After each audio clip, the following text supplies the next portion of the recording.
Hello, my guest on the podcast today is Alexa Schill, my dear friend. Hello, Alexa. Hi, Kay. So, Alexa is a mom, partner, author, artist, and friend who loves working with children, especially those who might have the tendency to be overlooked or disregarded.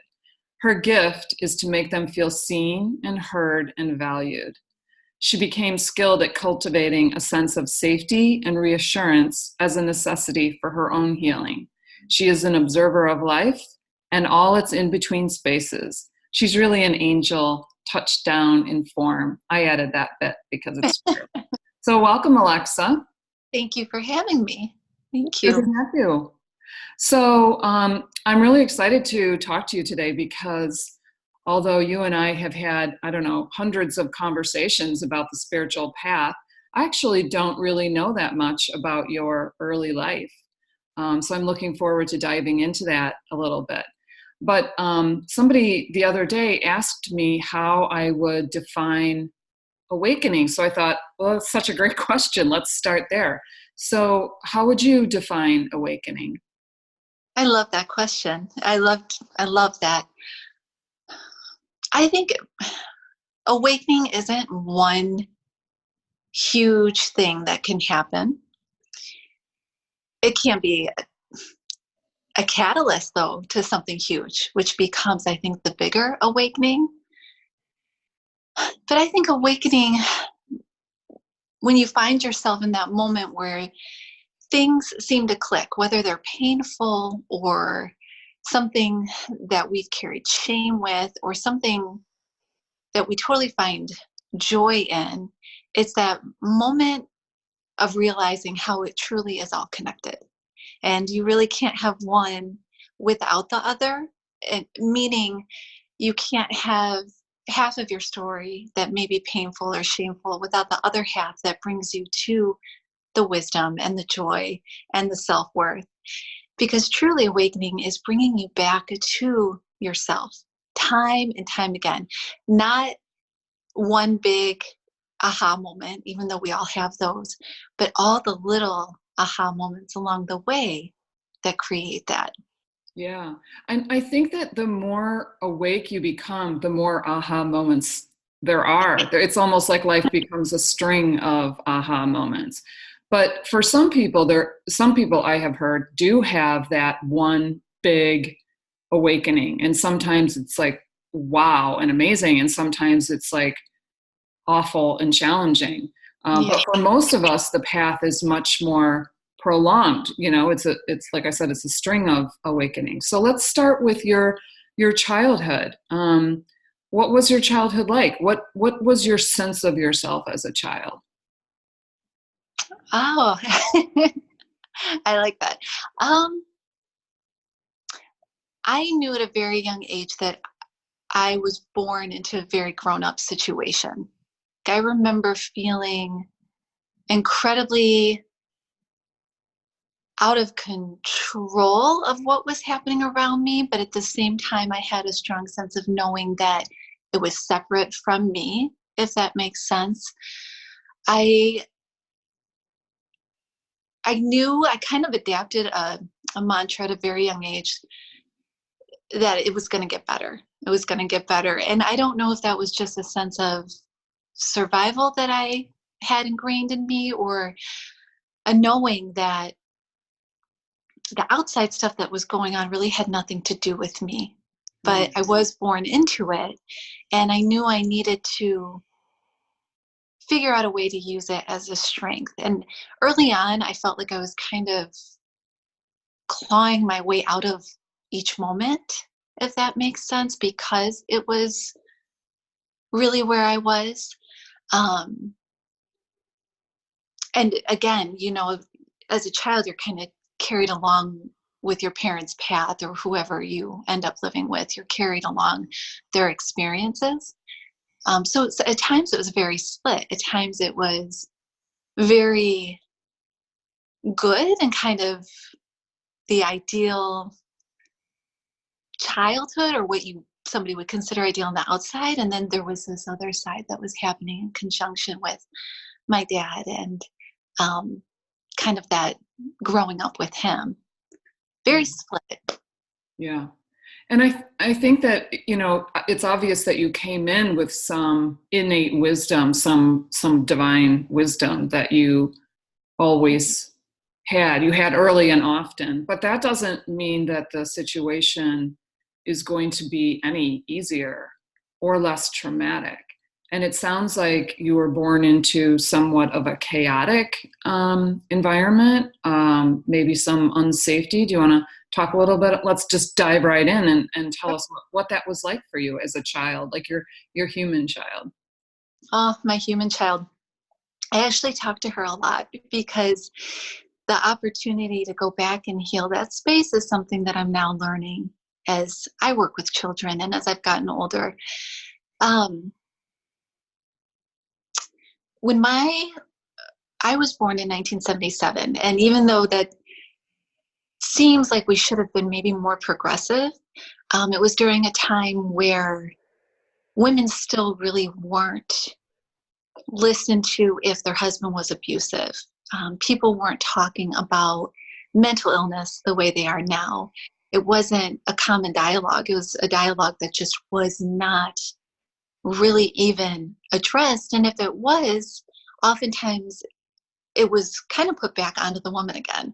Like, oh, well, what did you do wrong? Or, no, your husband wouldn't have done that or must have had a reason. So my biological father was diagnosed with schizophrenia, but he's also an alcoholic and an addict.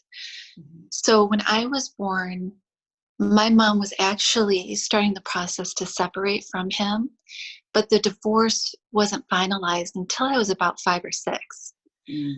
So the first 5 or 6 years of my childhood was in that chaotic space of kind of dealing with his schizophrenia, and that would change at every minute.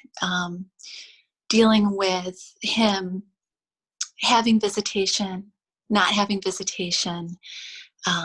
Everything took a really long time, I think because of lack of conversation or people, not wanting to talk about abuse and really look at it for what it was. So we were in a constant state of fear and chaos and kind of trying to figure it out. The flip side is my mom really created our space to feel like home and to be safe. So she really was also living in 2 worlds at the same time. Yeah. And the amount of, resilience and hopefulness. And of course, I've met your mom, and she's just the sweetest, most delightful woman. And your relationship with her is really so special. I love being a witness to it. But, back then, the notion of being safe and is one thing, but the idea that women should have, that their desires should be at the forefront of their own lives was, completely foreign. Did your mom have that ability to say what she wanted for herself? I think she did in ways. I think her resilience and her strength gave her that voice. I think that she has that ability to compartmentalize very well in order to move forward. Mm-hmm. And I think that's how she has found her voice and was able to find her voice back then. I mean, she did not graduate from college, but ended up running HR for one of the biggest insurance firms in the US. She had no experience with mental illness or abuse. She came from an awesome family, yet she was able to leave my father and eventually use her situation and start a foundation in Wheaton that was in conjunction with the People's Resource Center, and really used her experience to then help others. So I think definitely in ways she found her voice in the way of moving forward. Yeah. I think what she did. Yeah. Why do you think your soul dropped you into that life? Because I think it's interesting that you work primarily with children, teaching yoga and meditation, and other skills, and you're able, the fact that you were able to go back and heal so much of your past kind of puts you in a really sweet spot in terms of being able to recognize and give children the hope that they can heal from anything, right? What's your sense of why your soul dropped you into that life? I think, sorry, I think that's exactly why. I never lost that sense of empathy that I feel all children have. I mean, we're all born with that open heart. And I I think I was dropped into this life to keep it and to break through that pattern and help other people break through that pattern of shame or unworthiness, or even the isolation that sometimes we carry, thinking that our story is so different and worse than somebody else's. It's different, but none of our stories are necessarily isolating. They don't need to have that power, if that makes sense. And I think that um, that's what keeps us all connected. So I think that being dropped into this space, but then really being able to still hold on to that empathy and to be able to see it in other people. Um, I think that's the biggest reason that I'm here, is to help with that healing. Yeah. So talk a little bit about your healing journey, because I think it's, it would be easy to kind of assume that your trajectory is like all up, but that's probably not the truth. I'm sure that the abuse took you to some low lows as well as some high highs. So can you talk a little bit about that path?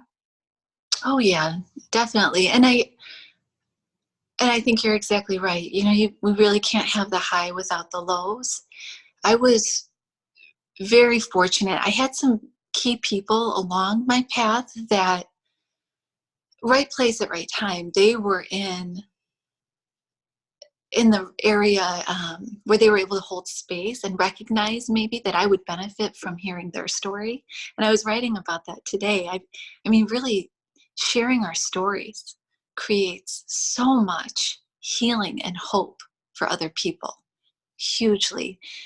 Um, so for me, those low lows, I feel I was able to get through those from those key conversations and holding on to them at a really young age. I definitely have worked with anxiety my entire life, and even had a very significant low around the age of 13, where I made a conscious decision to stay here in this lifetime and to work through whatever those low lows were going to be, um, in order to get me to the place where I am now.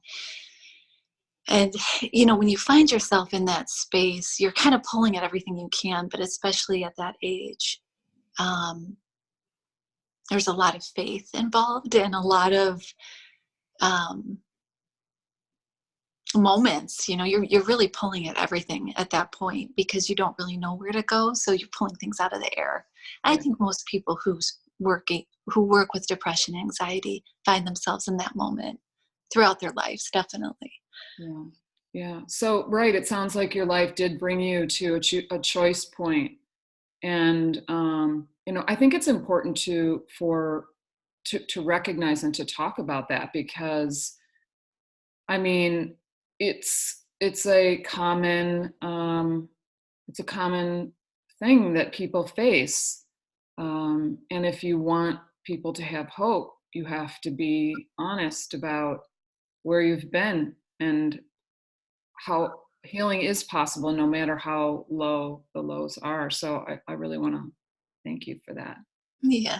So what were your like high school years in your 20s? So you made this decision And I'm sure it wasn't easy from there, but then how did you navigate through your teens and early 20s? Oh, it was messy. I think I had I had actually compartmentalized quite a bit during that time, because I think after that moment and after that decision, I drew this emotional line in the sand for myself, thinking, okay, well, I made this decision. This is my story, and it's going to be my strength. And that's great. And on paper, that sounds awesome. But there is so many layers to that and so many different triggers that come up. So I think in high school, reflectively, I see it. I often surrounded myself with situations that mirrored how I felt inside. So, I had an opportunity to transfer schools. So, freshman, sophomore year, I transferred schools, and opportunity to start over.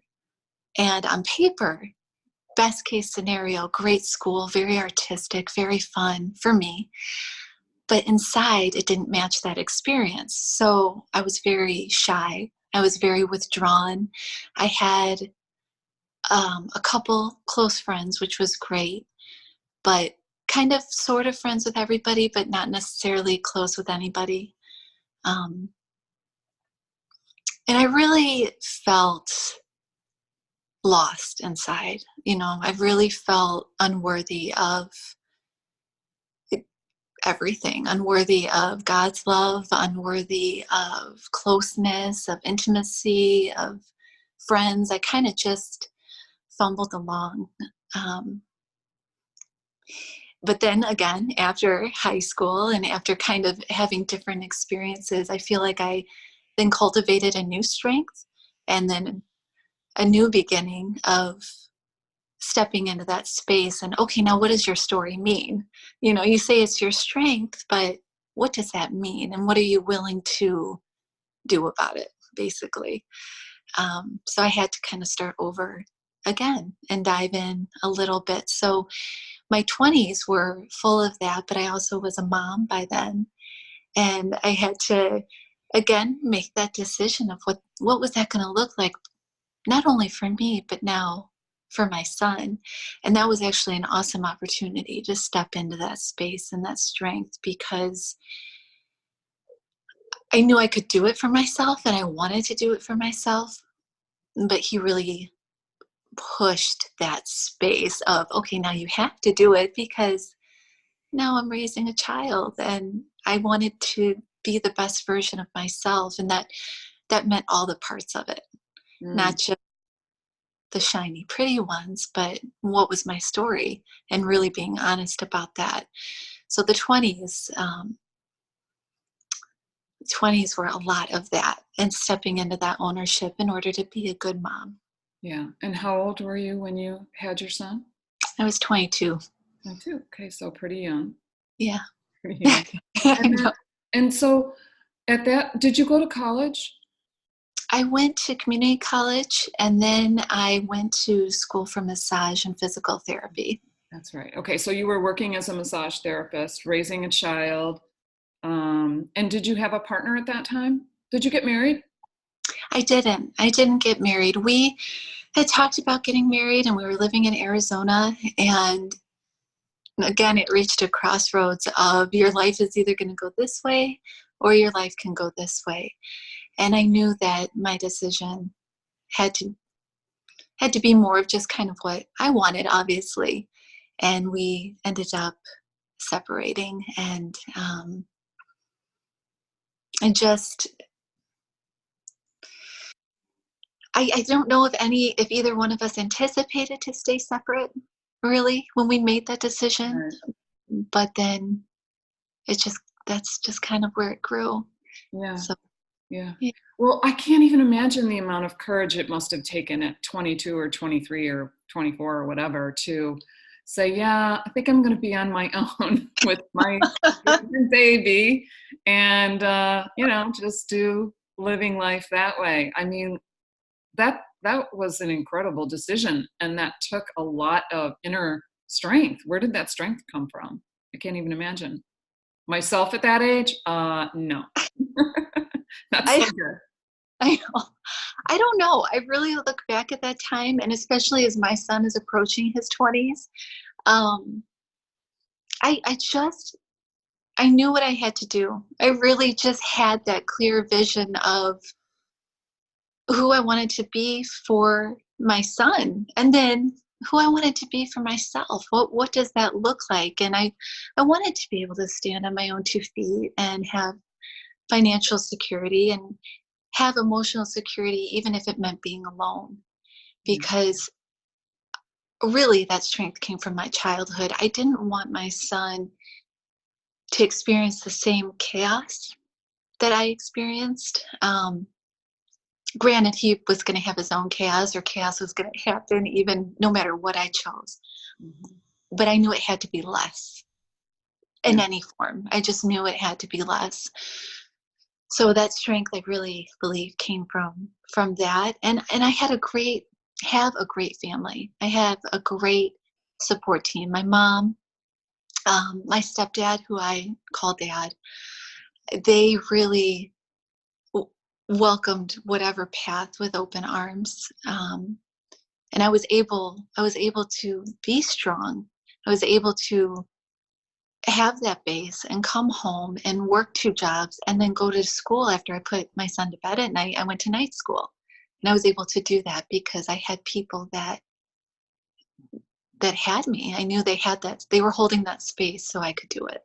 Yeah, I remember we were talking about this not too long ago, and how you felt that during that period when you were on your own raising your son, that you came to this point where it was like you're standing on a precipice, right? Like, because that's a pretty scary place for a 24-year-old to be, and you decided to step into a greater version of yourself, and you felt that at the time you were really like expansive. Is that how is that how you remember that time period? And have you continued to expand in that way, or have there been moments of contraction as well? Oh yeah, definitely both. That time was expansive. That time was scary and uncomfortable, but invigorating and huge. I mean, I really felt strong and at peace at the same time, even though it was scary. And then, you're stepping away from somebody that you love and you thought you're going to have a different type of life with, and you're changing roads every second. But I trusted it. And I don't know if it's because I didn't feel I had a choice but to trust it, because I was really just writing my script from second to second.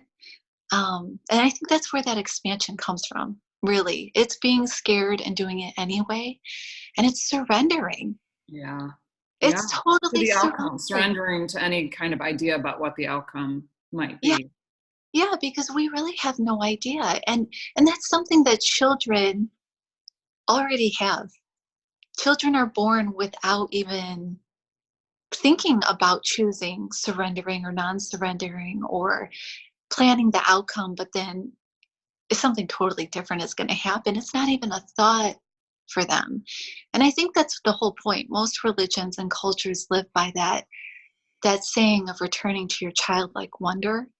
And I really think that's where that expansion comes from, is that trust, that surrendering, that childlike wonder, even if you're scared. And I did that. That was kind of every second of my 20s. And then I think it ebbs and flows like anything. And I think it definitely, for a minute, slowed down. And now I find myself coming back to it again. And I kind of feel like I'm meeting an old friend, like, oh, there you are. And I'm so, I'm excited. Those moments are exciting when you start to feel comfortable in your skin again, and um, start to step into that space of surrender. Because I think we forget, and we raise families, or we go on to have careers, and we have all these different, I guess, for lack of a better word or explanation, we have all these different hats that we end up wearing. And we feel we need to control them so everybody else's lives will go smoothly or our jobs will go smoothly. Um, when in fact, everybody's just having their own experience that we don't necessarily have to control. But I think that's what we learn along the way, definitely. Yeah, I think about the instructive value of having children, or even just being around children and seeing how much they live in the moment, because they don't have a concept of the future, because they don't have a concept of the past. So their memories aren't the same as ours are, and when you only have one decision to make and it's in the moment right now and there's nothing affecting it except for how you feel, that's like the optimal way to live, right? Like there's no anxiety over that. There's no regret because you just don't have that capacity. It's really, and then on the flip side, children end up raising children that ends up teaching us more about life probably than anything else. Has that been your experience? Oh, yeah. I've Oh, always yeah. said that the more you have to learn, the more children you have.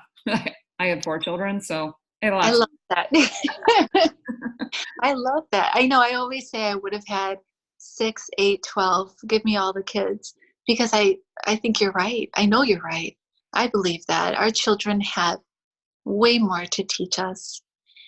And it's going back to that divinity and that purity, and it being in a constant state of surrender, because it's exactly what you said. You don't have concept of the past. So now as grown-ups, how do we figure out how to live like that in our present moment and heal without having a concept of the past Hmm. Yeah, over and over again? yeah, it happens in every moment, right? Hmm. Yeah. Yeah. Wow. Can you talk a little bit about your parenting, because you've had more children. Tell us how that came about and all of that. Yeah. I met my husband when my son was 2.5. Um, and he is sparkly and shiny, and just I felt like he was my person right away. I never expected to get married though. I knew I would always have more kids, whatever that looked like, whether I would adopt by myself or work in an environment where I was taking care of children. But marriage just never really necessarily appealed to me. But there he was, and there I was. So we we got married when our son um, was 6. So we dated for a few years, and then we've had 2 more children since then. So I have a 19-year-old, a 10-year-old, and a 7-year-old. And they have definitely always are teaching me, and my parenting is always changing, which I think is my greatest strength. I'm not holding on to anything that I think I know, really, because it may not work in the next moment, and I've learned that. And it definitely won't work for the next child, because they're all so different and they need something different in each moment. So I try to keep my parenting as fluid as possible, because I have found that in the moments that I'm holding on super tight based on my idea, it's basically because I'm scared, or I've had a personal experience from my past that I'm projecting into theirs. Um, and that's not fair, because they're just their own little huge people, human beings here for their experience. And that's all it's supposed to be about. So if I don't stay fluid and redirect my parenting, I can't really give them a safe space to be that person. Yeah, that's what I love about your parenting style is that you really are able to allow your children to be who they are. And that is not so easy when, you know, they're behaving in a way that makes you feel uncomfortable. You're a little bit worried about, you know, how other people are going to react to that. Yeah. You know, that's really difficult.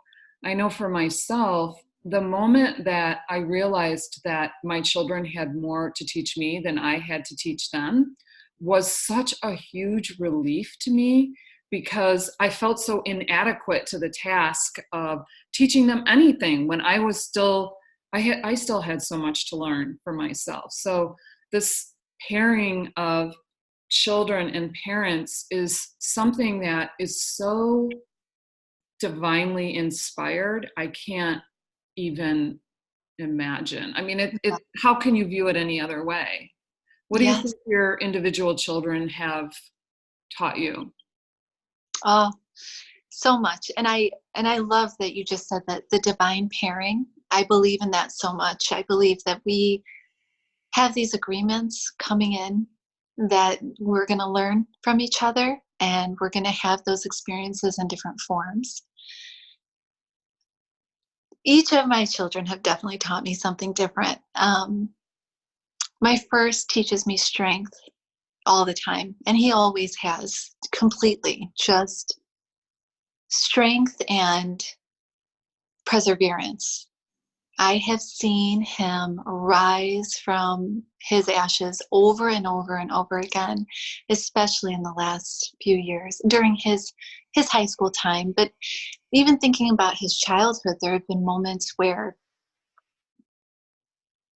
he is very good at being able to see and feel things clearly, but also able to express them. And those are things that I think people muddle through their entire life, feeling clear enough to and strong enough to express them. So his perseverance, I think, offers clarity and it offers strength.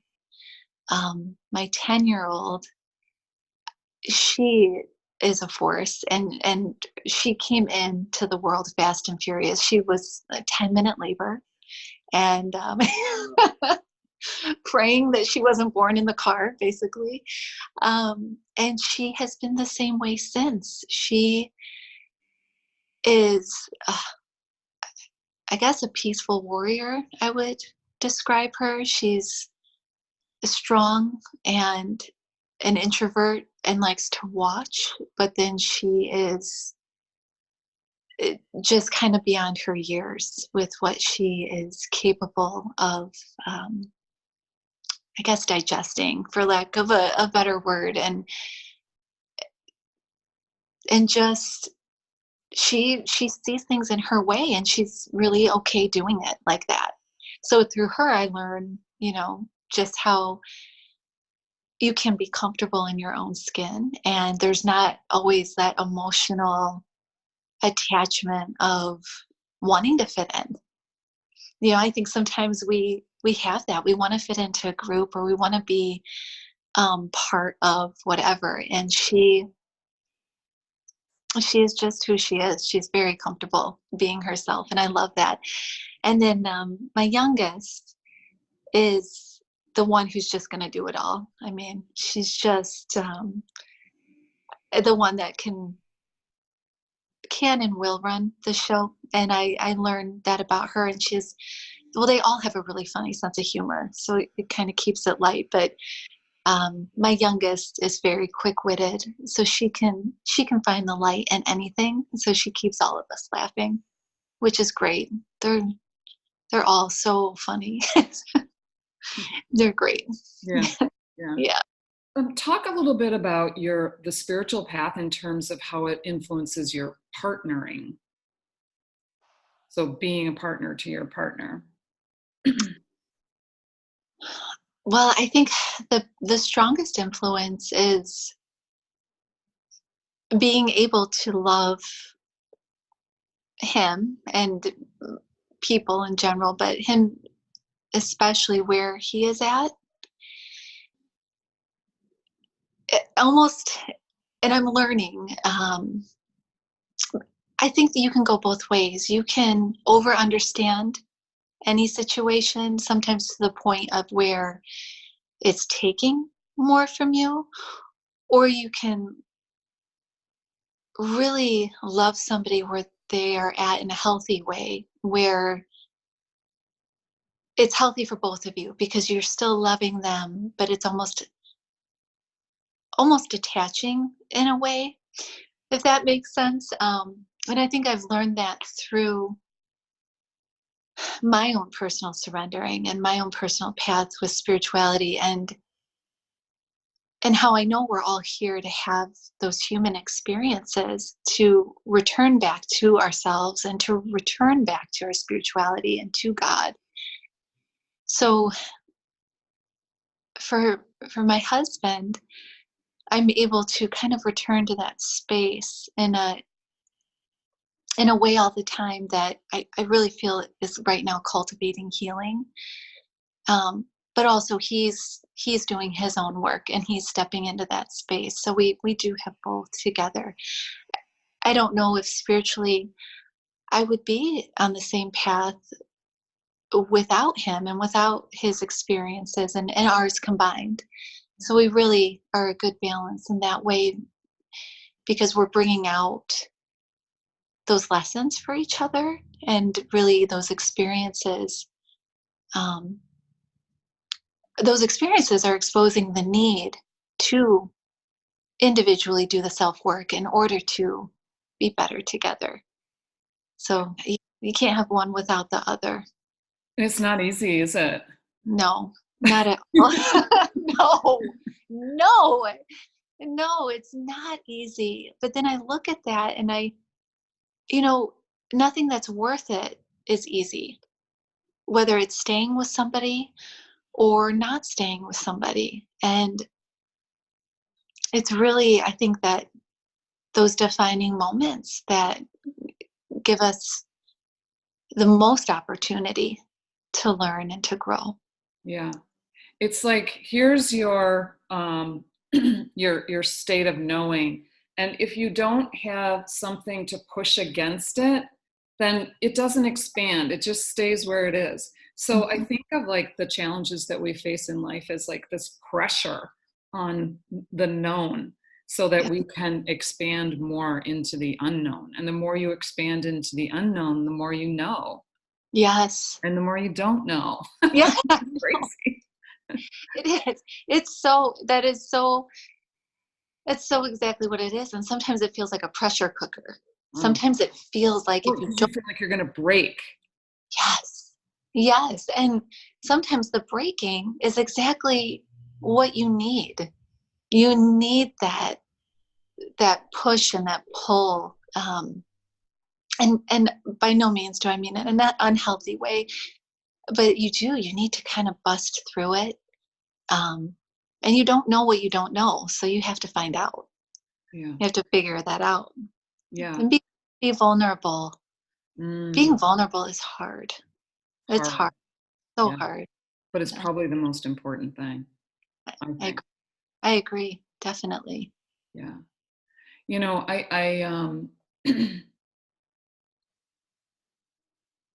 never mind. um, Oh, I love you. I love you too. So, also, let me fix this. As long as I'm fixing things. Um, so, has the journey of awakening generally been easy for you? What are the No, rewards? no, it it hasn't been easy, but I, there's just no other way. It's almost like I kind of welcome. I don't welcome. I mean, I don't want to say I welcome the anxiety and the pain and all, all those things mixed in, but I welcome the opportunity to always figure it out. And that's kind of where I always come back to what's the opportunity in this situation? Um, Even for my stuff that comes up, and it's always coming up. It's not like I don't ever anticipate reaching a point of just, okay, now I'm totally awake. Like, I think it's always, right, it's always going to be those moments, and loving myself through them, and knowing that even if I'm triggered, or I notice lately that the more I dive into my childhood, I have feelings that I think I've misplaced along the way. So then I'm looking at other people and other relationships, and it's bringing up a lot of hurt for that child, and it's bringing up um, anger and resentment. So with that awakening, I feel I'm able to kind of talk myself through it and cultivate a healing without the need to talk to that person about it. Sometimes I think there's a need, definitely, and I believe in making amends and apologizing if you have something to apologize for, and having those open conversations. But then sometimes I think it's really just walking yourself through it, and that's the spiritual path for me. And those are those little awakenings that happen, that I'm able to have now, and find the opportunity in the anxiety and those low moments too. Yeah. Yeah. For me, the getting on the path, which I think you alluded to, is like once you're on it, you can't really get off of it, Yeah. because to do that would mean from living deeply to living in a more shallow way. And Yeah. it's just not going to be satisfying. It's just not going to bring you joy. It's just going to keep you in stasis, you know? So I think of, there's kind of two things happening for me on the spiritual path. One is that you're going deeper, deeper and deeper, and there's always more depth to discover about the human life that you've lived and the spirit that you've embodied.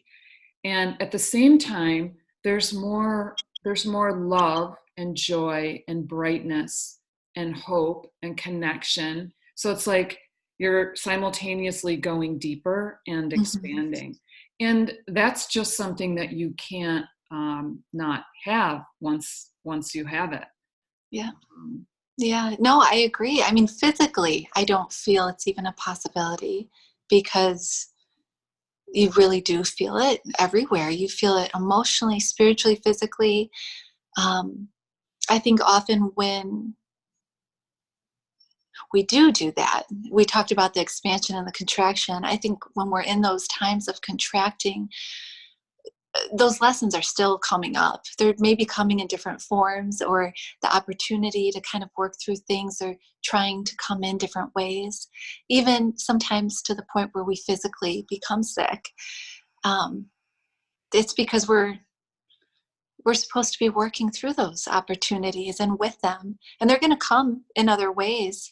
Um, but I just don't think it's physically possible to avoid. I don't, we just can't.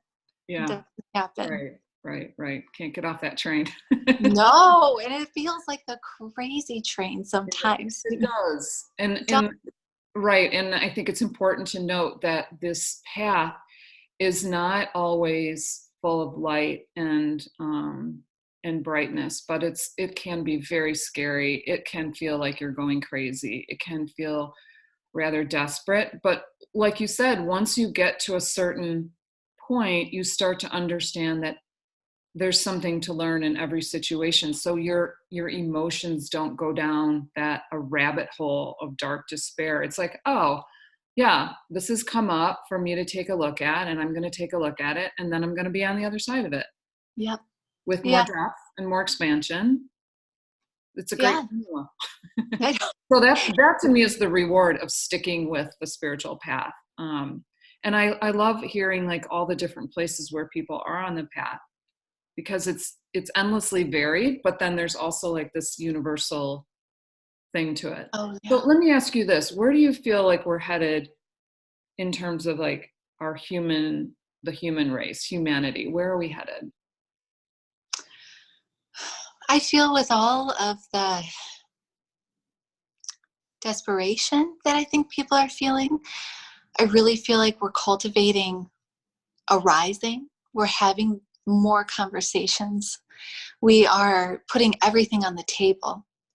And even though it's stirring up,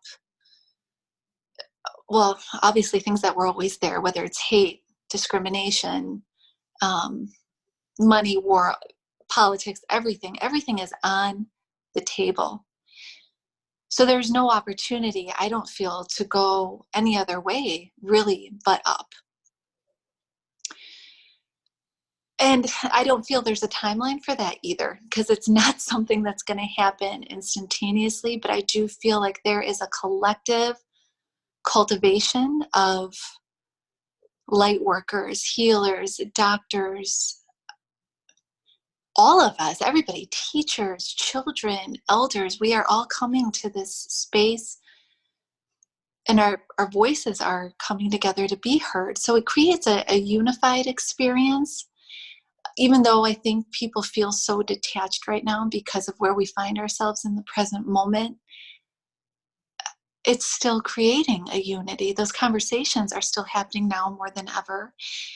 Everything really is on the table as far as people wanting to just be who they are, and also the social awareness that's happening, whether it's through those conversations or the opportunities that social media provides for people that are across the world from us. We are able to connect now more than ever and provide support and provide opportunity for our younger generation to step into that space, which they're already stepping into. I mean, this younger generation, I feel they are 100 times ahead of us, really, truly. Um, so as far apart as we seem, I feel like we're going to end up more unified because it's already happening through all these little bits and pieces. Yeah. It's beautiful. Thank you. That's exciting. Yeah. All right. So are you ready for our lightning round? Yes. Okay. So I'm going to ask you a series of questions, Okay. and you're going to answer them, and we'll see how that goes. Okay. Okay. Are you ready? Maybe. Let's do it. Okay. What does infinity feel like to you? Oh, infinity, vastness, opportunity, expansion, love. I think love. Nice. Okay, number 2. If you could invent anything, what would you invent? Wow. Anything? Yeah. Oh, that's so good. It could be, oh, I don't know. Um, Gosh, I don't know. I mean, I could name 100 different things: clean air, clean water, a money tree. No. Uh, oh, if I could bend, okay. Not necessarily a bartering system, but a village system. Something where we all got back to it takes a village, and we all had that sense of moral responsibility to each other, but especially our children and our elders. Yeah, Okay. I had a vision yesterday about how a village would be constructed physically to Mhm. facilitate each representing their own gifts and coming together in perfect community to serve one another. Yeah, it was really interesting. It was like the shape of a lotus flower, where there's like Yeah, the center part, and then everything grew out from there in a really organic and beautiful way. But anyway. perfect. All right, number 3. Do you remember living any other lives? Yes. How many? Lots Oh, or a well, few? I think lots, and I remember them segmented. Um, Sometimes I wonder if I'm living other lives right now, because I feel them, and Mhm. I can see them in my dreams or the sliding glass doors. I mean, I really feel it. Cool. So Yeah. Awesome. All right, number 4. What do you experience that others may not?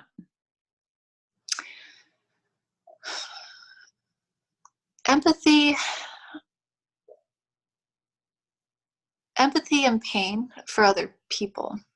Mm, I I've always been very open in that sense. Um, and I have tried to shift it or change or, you know, put those blinders on, but my heart is open and I feel it and I can read a room in half a second. Um, I think everybody is capable of doing that. I think I was just never capable of not doing it. mm, awesome. That's amazing. Number 5, what's the difference between prayer and meditation? I feel meditation is the surrendering of prayer, meaning often when we find ourselves praying, and I, for myself too, it can be, please don't let this happen.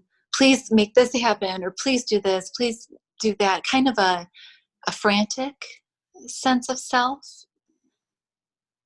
but it also peels off those layers that leads me to the state of meditation, which is surrendering and being in that space of, okay, whatever's going to happen, it's going to happen, and I know it's with meaning and it's going to have my best interests at some point, maybe not right now, which is what I'm praying for, but it will come. Yeah. Oh, that's really powerful. I love that. Okay, last question. What is your favorite place on planet Earth? Hmm. Honestly, physical place that I've been to, or in general?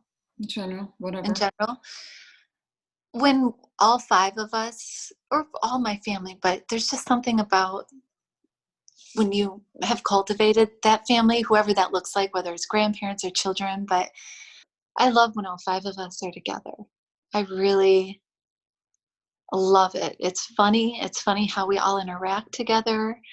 Um, I love seeing my children's relationships in that moment. And typically it's the unexpected moment, the organic ones that you didn't plan. Um, Yeah. that's my favorite space. Yeah. And Big Sur. I love Big Sur so much. So my family and Big Sur would be The ideal. perfect combo. The perfect combo. Yeah. Nice, nice. Yeah. Okay, so now it's your turn. Do you have a question for me today? I do, because before we did the interview, I started writing about, and we talked a little bit about it during this interview, those moments where I really feel God has placed certain people in my life to remind me of who I am and opportunity in my lowest moments that came from those people who were able to share their story honestly and organically. You are one of those people for me. I was wondering who have been those people for you along the way, and you think of the years that we've been alive, but we all have those top 5 people, or top 2 or top 10, that were able to really love us in that moment by sharing their story. Yeah, yeah. Gosh, well, there have been so many. In a way, I feel like everybody that you encounter serves that purpose. And Mm-hmm. so it's hard to single out one. I've had so many powerful teachers in my life. But I do have this one moment that was so divinely aligned and inspired that I have not been able to forget it because, well, I'll tell you what it was and then you can see why. So it was around 2011 and I was at a really, really low point. I was in a dark hole. I was in a hole. And it had been, it was right around the time when I was doing my yoga teacher training. And so that process really got me onto a new path of deep exploration in a different way. And that process took me to this dark place within me that was there needing to be lit up. But I just didn't know who I was. I didn't know what I was supposed to be doing. I knew I wasn't doing what I was supposed to be doing. It was just like that whole conversation going on in my head. And I got a message on Facebook from someone who I went to grade school with. And she and I weren't even really very close, although I went to a small Catholic school, so we knew everybody. And in the message, she said that she had a lot of admiration for what I did when I was in elementary school. And that was basically to defend the underdogs, the girls who weren't popular, against the popular girls, that I was able to speak up and to say to them, like, what you're doing is not right. It's not nice. And she said that she wishes that she had had the courage and the backbone to do that also. And that like changed my trajectory, because it was a reminder of what I always felt that I had come to do, much like you, which was to lift people up. Mm-hmm. And to cast light, where there might not be. So it was like somebody had dropped down a little lifeline, that I could then start climbing up. And, so that was just. That's awesome. She reminded you of who I was. Yeah. Yeah. And it was such a gift because, prior to that, I hadn't talked to her in probably like 35 years or something like that. So yeah. The timing, and she held you in her heart that way for that amount of time. Yeah. It was amazing. That's awesome. Yeah. Aw, I love that. Me too. All right. So I want to thank you so much for being with me today. It's been a real joy. Your beautiful self shining there. Would you like to tell anybody who might be interested in learning more about you how to find you? Well, sure. I work with teens, and I offer meditation and yoga classes. My next one is at Bloom Yoga in St. Charles on October 18th with another teacher who she's amazing. We're going to collaborate. And then you can find me on Facebook, and I'm also on Instagram. And my children's books are under Harriet the Hippoyogamist, both on Facebook and Instagram. And your name on Facebook, is it Alexa Rose? It is, yes. Thank you. Alexa Rose on Facebook. Yeah. Awesome. Thank you so much for being here with me. It's been great fun. It's awesome. Thank you.